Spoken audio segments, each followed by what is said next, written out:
Sorotan lain, saudara, polisi memastikan melalui uji DNA, 2 bayi benar tertukar di Rumah Sakit Sentosa Bogor setahun yang lalu. Meski kedua orang tua sepakat damai, penasihat hukum keluarga bayi membuka peluang membawa kasus ini ke proses hukum terhadap rumah sakit. Kepastian soal status anak Siti Mauliah akhirnya terjawab. Anak yang diasuhnya selama 1 tahun terakhir ternyata bukanlah anak biologisnya. Hasil tes DNA membuktikan 99,9% anak Siti Mauliah tertukar. Berdasarkan hasil dari laboratorium forensik Puslapfor Bareskrim Mabes Polri, yang dimana ditemukan memang fix 99,99% berdasarkan data yang diberikan oleh Kapuslapfor Bareskrim, dalam hal ini yang diwakili oleh beliau, bahwa anak tersebut memang tertukar. Kementerian Pemberdayaan Perempuan dan Perlindungan Anak serta Komisi Perlindungan Anak Indonesia ikut memediasi pertemuan antar kedua orang tua. Kepala Biro Hukum Kementerian Pemberdayaan Perempuan dan Perlindungan Anak, Ice Robin Korwa, menyebut proses selanjutnya adalah menyesuaikan di mana anak akan mulai dikenalkan dengan lingkungan baru, yaitu orang tua biologis masing-masing yang berlangsung selama sebulan. Akan didahului pertama dengan home visit yang dilakukan oleh Dinsos melalui tenaga pekerja sosialnya. Itu akan dilakukan asesmen kepada para pihak agar bonding antara Ibu S dan Ibu D terhadap 2 putranya, G dan G, memang terjadi secara natural. Langkah hukum akan ditempuh keluarga Siti Mauliah usai mengetahui hasil tes DNA. Kuasa hukum Siti Mauliah, Rusdi Rido, mengatakan kliennya menerima restoratif justice yang dilakukan antar keluarga yang telah menjadi korban. Meski demikian, penasihat hukum menyayangkan belum adanya permohonan maaf secara resmi yang disampaikan pihak rumah sakit kepada keluarga korban. Restoratif justice ini hanya antara kami saja, artinya mediasi ini, kesepakatan ini hanya antara kami sebagai korban dan tidak kepada Rumah Sakit Sentosa, karena sampai saat ini proses penyelidikan itu masih berjalan dan juga tidak menutup kemungkinan dari pihak D untuk akan melakukan laporan kepolisian juga untuk membuat laporan kepolisian kepada Rumah Sakit Sentosa. Manajemen Rumah Sakit Sentosa Bogor mengapresiasi langkah kepolisian yang membuat kasus ini menjadi terang. Manajemen rumah sakit berjanji akan kooperatif terhadap proses hukum. 2 perawat dan 5 bidan yang memberikan pelayanan langsung pada proses persalinan telah dimintai keterangan. Bahwa sampai hari ini karyawan yang terlibat rumah sakitlah yang kemudian meminta agar supaya dalam pemanggilan pemeriksaan langsung tertuju kepada karyawan yang terlibat di dalamnya. Bahwa rumah sakit memang sudah menonaktifkan untuk sementara dan akan mengambil langkah lebih lanjut. Sebelumnya, kedua ibu melahirkan pada 18 Juli 2022 lalu di Rumah Sakit Sentosa, Kemang, Kabupaten Bogor, Jawa Barat. Siti Mauliah, salah satu ibu, curiga bayinya tertukar setelah melihat adanya perbedaan fisik pada bayi. Pada Mei 2023, Siti tes DNA dan hasilnya sang bayi bukanlah anak kandungnya. Tim Liputan Kompas TV. Polisi telah mengumumkan hasil tes DNA silang 2 bayi di Bogor dinyatakan fix tertukar.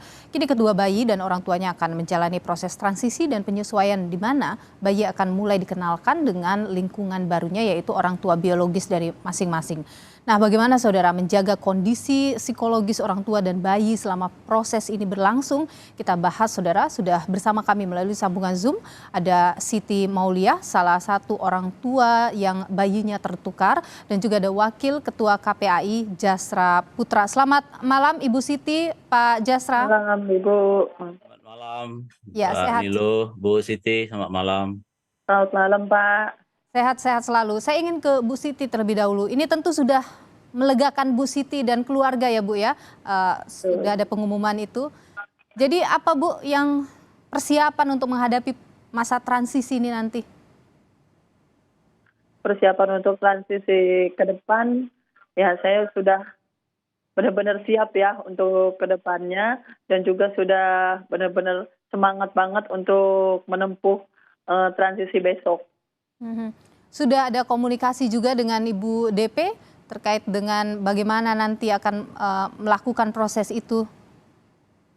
Belum, untuk sampai sekarang juga saya belum ada komunikasi sama si Ibu D ya, soalnya belum ada apalagi ketemu langsung belum, cuman ketemu kemarin waktu pas buka DNA kemarin itu. Mhm. Ibu Siti sudah mengetahui ya bagaimana kemudian nanti tahapan-tahapan dalam 1 bulan ke depan itu?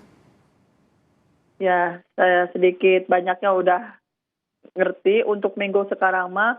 Jadi dari pihak Densos ya yang memantau ke rumah masing-masing ke dua belah pihak ya, ke rumah saya sama rumah Ibu D. Baru minggu ke depan baru dipertemukanlah saya sama si Ibu D di rumah bersama di Kapolres.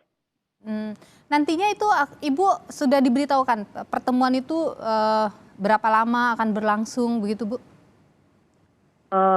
Kurang lebih ya bisa jadi sehari, bisa jadi sehari semalam. Tapi Ibu sudah bertemu dengan anak kandung Ibu ya? Sudah melihatnya? Udah. Kemarin waktu pas buka hasil hari Jumat kemarin. Ada sudah mulai sempat mungkin ada pendekatan begitu Ibu? Udah sempet menggendong juga, apalagi pendekatan. Udah sampai peluk cium udah sama si buah hati darah daging saya sendiri. Melegakan hati Ibu rasanya? Benar, senang, bukan main senangnya. Ya, saya ingin ke Pak Jasra dulu. Pak Jasra, ini kan akan 1 bulan proses pendekatan itu berlangsung. Tentu yang paling harus diperhatikan adalah soal psikologi ibu dan bayi ini, karena selama setahun mereka tidak bersama begitu. Apa yang kemudian akan dilakukan untuk memastikan psikologi ibu dan bayi ini? Iya, jadi dari beberapa kesepakatan kemarin, pertama Dinas Sosial nanti akan melakukan asesmen terkait kesiapan lingkungan baru bagi anak, karena waktu 1 tahun ini waktu yang saya kira banyak kenangan, banyak interaksi ya, bonding yang dilakukan, yang tentu ini akan masing-masing pihak akan bercerita bagaimana kebiasaan-kebiasaan anak di waktu-waktu tertentu, jam tidurnya, makannya, dan seterusnya. Dan yang kedua, untuk minggu kedua dan ketiga, Bu Siti dan Bu D, itu nanti akan ada penempatan sementara uji coba pengasuhan 1 atap masing-masing anak biologis. Nanti akan ada 1 kali 24 jam menginap di masing-masing.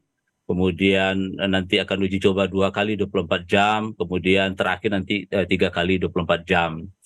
Dan hasil penempatan atau anak menginap di rumah orang tua biologis masing-masing nanti akan dilakukan reassessment, dan diharapkan di akhir September ini kita akan lakukan terminasi atau mengembalikan secara permanen pengasuhan kedua anak ini.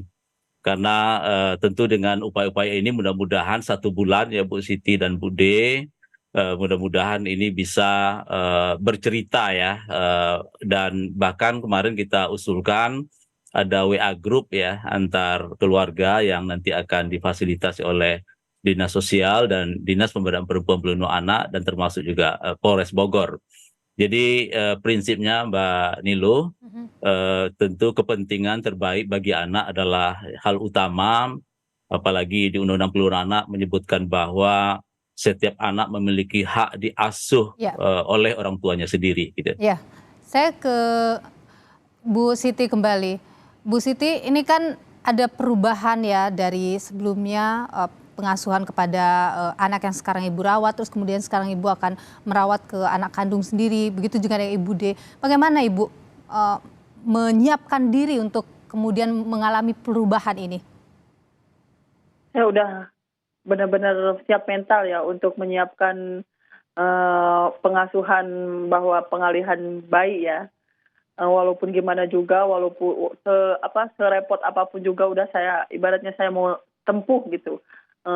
Walaupun gimana juga kan beliau emang darah daging saya harus bisa menerima apapun aktifnya dia, apapun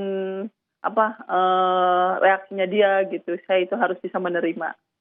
Berpisah dengan yang anak yang Ibu rawat sekarang juga tentu hal yang berat ya buat Ibu Siti. Betul.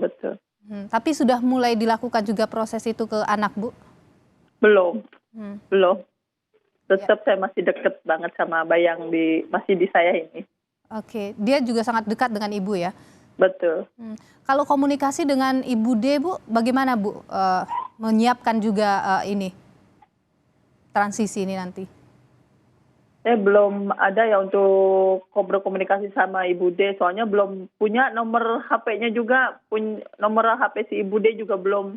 Jadi untuk menyiapkan, ibaratnya kita ngobrol langsung, kita harus menyiapkan barang-barang itu, saya belum punya untuk berkomunikasinya gitu. Tapi kalau misalnya ada hal yang ingin Ibu sampaikan, kira-kira apa yang ingin Ibu bilang mungkin ke Ibu D saat ini? Ya, kita mudah-mudahan sama si Ibu D, kita mari asuh bersama anak kita bareng-bareng ya. Walaupun nanti apa reaksi anak-anak kita yang tadinya beda kita asuh, kemungkinan kita sekarang megang yang baru, itu harus bisa menerima dan kita harus bisa mengasuh dengan baik-baik. Baik, ya apapun itu tentu ini hal yang berat tapi harus dijalani juga. Pak Jasra, jadi nanti dirasa cukup ya Pak untuk 1 bulan proses transisi ini berlangsung? Ya, di awal memang kita tawarkan 6 bulan ya, tapi setelah kita bermusyawarah pada kedua keluarga dan disaksikan oleh dinas lain gitu ya, nampaknya 1 bulan itu cukup setidaknya memberikan bekal awal ya, memberikan bonding kepada kedua orang tuanya dan bercerita ya kebiasaan-kebiasaan masing-masing anak. Dan tentu kita dari pekerja sosial, psikolog ya, tentu akan mendampingi secara terus-menerus kesulitan-kesulitan yang dihadapi baik dari sisi pengasuhan, dari sisi kedekatan dengan anak. Mudah-mudahan 1 bulan ini kedua balita ini memang betul-betul merasa nyaman dan aman gitu Mbak Nilo. Baik, karena sekali lagi ketenangan atau kondisi psikologis bayi dan ibu ini yang paling penting tentunya dalam proses transisi ini. Terima kasih Pak Jasra yang sudah berbagi informasi dan terima kasih juga Ibu Siti Maulia sudah berkenan untuk berbagi pandangan di Sapa Indonesia Malam. Sehat selalu Bu Siti dan juga Pak Jasra. Ya, sama-sama Mbak Nilo.